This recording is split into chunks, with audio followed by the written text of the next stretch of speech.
with do as well.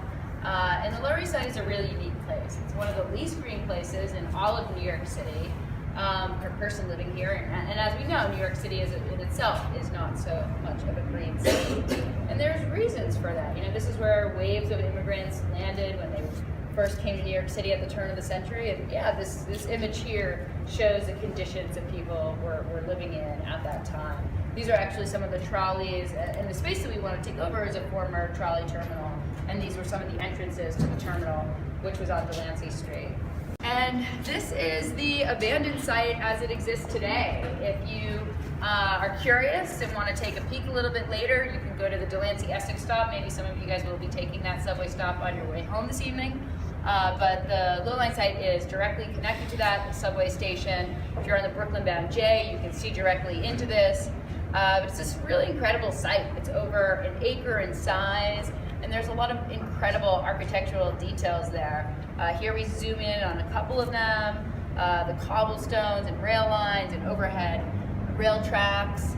It's actually this really amazing, historic relic with the ending of those trolley terminals, trolley terminals like this were no longer needed. It's been abandoned since 1948. And it really sort of exists as this relic of this trolley car pass. So we're excited about, talking about that history and bringing out and exposing a lot of these architectural details as well. Of really needing to use a picture to translate an idea that doesn't really exist yet. So these renderings, we came out with a couple set of renderings over the years. They've been really helpful in sharing people sort of what this could look like. The world's first underground part, sunlight coming underground, and how architectural details are sort of integrated in that. This shows how the previous rail lines could be into a type of nice walkway. Some of the columns that are in the space could be sort of integrated as well. So the idea with this rendering is almost like you're peeling up the sidewalk and exposing the layers of history. On the opposite side of this, perhaps there's a green, grassy area where people can sit and enjoy as well. And it's just this crazy thing to imagine, sort of, walking down your street and literally being able to look beneath it and to have something inviting you down there.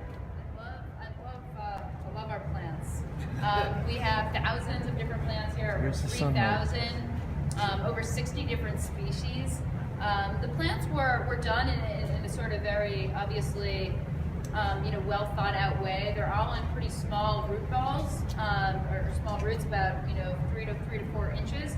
We wanted to do that just so we could sort of plug and play. Like if this wasn't working, we would need to quickly kind of insert other things as well.